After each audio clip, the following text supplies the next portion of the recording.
what's up, everybody? Welcome back to NRW. I'm your host today, Rob, the movie guy, and I thank you very much for joining me here today. And I just got done watching a film that was released on HBO Max and also in theaters for the movie Mortal Kombat. And I'll be honest, I liked the movie. I did enjoy the film, but I didn't love the film, but I didn't hate it either. There was a lot more problems that I had not anticipated to come across with this movie, because I was hoping that at least with the enjoyment factor that I would get from this movie, it would help me overlook the flaws that would be in this film. And unfortunately, that wasn't the case at all. Now, I will say that I might get into some spoilers here, so this is your warning that if I do get into spoilers, you've been warned.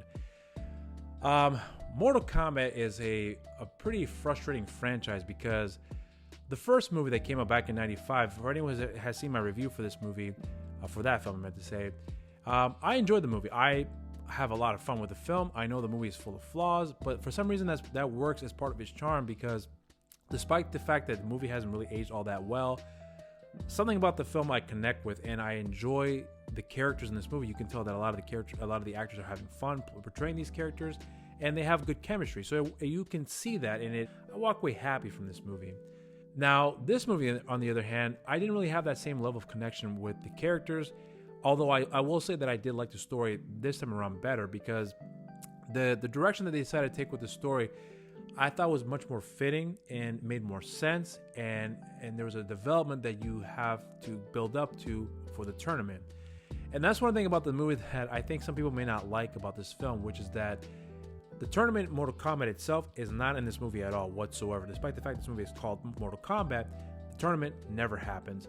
All the characters in this movie are prepping up for this tournament, and in the movie, Shang Tsung is pretty much wiping out all the competitors that are going to be participating in Mortal Kombat, so that way he's guaranteed the chances of him and the outer world realm guys of winning the tournament, because they need to win. Outer World needs to win 10 Mortal Kombat tournaments in a row. They've won 9 so far because he cheated, and for whatever reason, the Elder Gods were none the wiser, because I don't know, maybe they must be busy doing something else. And now that this 10th tournament is approaching, he definitely wants to make sure that he has guaranteed the chances of him winning this tournament with no exception and no hurdles come along the way. But lo and behold, the new competitors that are coming up in this tournament are much difficult than he anticipated, and they are worthy opponents, and surprise, they win. But there's a lot more to the story than that I haven't gotten into just yet. And one of those things that has been added to this story that I remember when I first heard about the film that I was completely against was the fact that they were going to create a whole new character for this movie in which we're going to be following their journey. I was like, why would you do that? Because you have a roster of other characters that you can pick from, and if you're going to pick up on somebody that's not very well known in the Mortal Kombat lore, pick them and follow their story, so that way you can create a narrative that's within the universe. So I was a little let down with that approach that they're going to be taking. It wasn't until the announcement of Joe Taslim, who is playing Sub-Zero in this movie, that's where my confidence level went from all the way down here to all the way up here. And the reason for that is because, for anyone who's not familiar with Joe Taslim, this guy, in my opinion, is possibly the greatest addition to action in the last, I would say, 5 to 6 years. He is awesome in this movie, and I think what he's been able to pull off in the last couple of years, showcasing his leading man skills and his action skills as well, it's just a matter of time before the worldwide audience really catches on to Joe Taslim's capabilities of what he can prove on the screen, because not only is he a really good martial artist, but he is also a very, very good actor. And he is in one of my new favorite TV shows of all time now, in the show Warrior. If you have not seen that show, I recommend you guys check it out right now. It is on HBO Max, and it is fucking phenomenal, and he is great in this show. Now, he's not in it every episode, but when he's in the episode, and you cannot forget when you see that man's face and what he's capable of pulling off in that show. I mean, it's incredible stuff, especially when he's in the movie The Raid Redemption, which came out, 2011, if I'm not mistaken. It's been 10 years. I can't believe it. He's so good in that movie, along with the movie that he had done called The Night Comes For Us, which is a Netflix original movie, which I believe is one of his first starring roles. When you watch that film, you see what he's able to pull off, and him being the star of that film. This guy has the overall package, in my opinion. And I was excited when they had announced that he was going to be playing Sub-Zero. So you can tell that I love this guy. I think he is fucking incredible, and I cannot wait to see what other projects he's going to be working down the line, especially after this movie. Hopefully the film is successful, despite the fact that I had problems with it, but I do hope the film is successful. So I also will point out too that a lot of the other actors who are portraying these popular characters, I think they're good.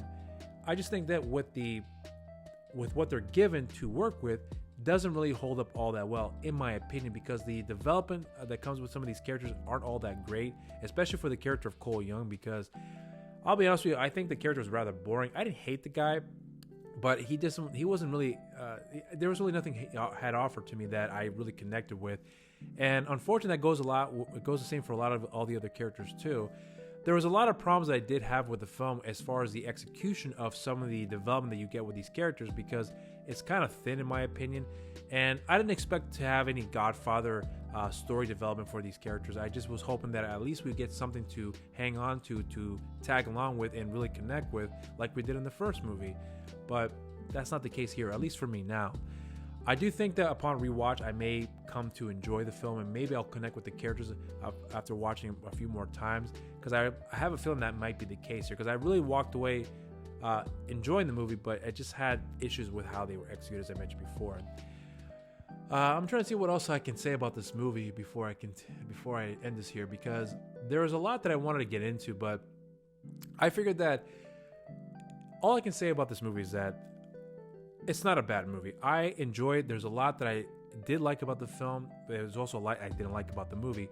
I almost forgot to mention. I can't believe I almost forgot to talk about this here. The violence. That was one of the biggest selling points about this movie, was that they said that it's going to be a hard R movie and they're going to go all out with the fatalities, and they do not disappoint in that department. I think they did a fantastic job with the kills and the blood and the guts. Is fucking phenomenal, and I'm so glad we finally got a Mortal Kombat movie that does that and achieves that at the highest level. The special effects in this movie, phenomenal. I actually really thought they held up pretty good for the most part. I'm trying to think what else is also I want to point out too about this review. About this film. I didn't write anything down because I literally just watched the movie and just went straight to this. So forgive the lack of preparedness, but I think that I mentioned the action. One thing I did have a problem with the action in this movie is that, although I did like it, I actually think it's a lot better than the last two films that come out. My problem that I had with the action is that the editing choices they chose to approach the fight scenes. They do a little bit of that quick edit where they just go from one position to another in a pretty erratic fashion that I didn't appreciate. Although I do think that it's still good for the most part, I just did not like the approach they take when it comes to cutting the fight scenes together, because that's always one of my biggest problems with American productions when it comes to their fight scenes. They just go from one spot to another like this, and you don't have the time to really let the impact sink in and let them see how the characters show their movement as they're getting ready to hit the other opponent, or if they're getting away from one counter or a punch or whatever the case may be. They really need to show that better when it comes to the American action films, because that's one of the things that I always became one of the most frustrated when it comes to the action here in the United States. It's kind of lacking in some areas, but it's definitely gotten better as the years have gone by, with films like The Matrix and films like Extraction and so on. I mean, the action genre in the United States has gotten way better, and the bar has been set up really high. But a lot of those standards that have been set there have been set by the action films from other countries, with films like Ong Bak, The Raid Redemption, and many other films around the world. They've set the standard of action so high that I don't know why it's taken America so long to catch up to that. But you can see that they're slowly getting to that point, but it's still got a bit of ways to go with that. And what else am I going to say that's negative here? That's all I can think of right now. So for my rating, I'm going to say this. Despite the fact that I think the movie still has a lot of problems and it has a lot more improvements to work on for the sequel, which I hope will happen, I still say that this movie is definitely worth a shot. And those are my thoughts on the movie. Let me know what you guys think in the comment section down below. Did you like or hate the film? Please let me know. I would love to hear your thoughts. And if you haven't done so already, subscribe to our channel and also share and like our videos, and make sure you hit that notification bell down below. And follow us on our social media accounts on Instagram and Facebook at New Release Wednesdays, and on Twitter at the NRW. And you can follow me on my social media accounts on Instagram, Rob_Medina0585, on Twitter, RobMedina0585, and on Facebook, simply just Rob the Movie Guy. And until next time, everybody, I hope you guys enjoy this review. Stay safe out there, and cheers.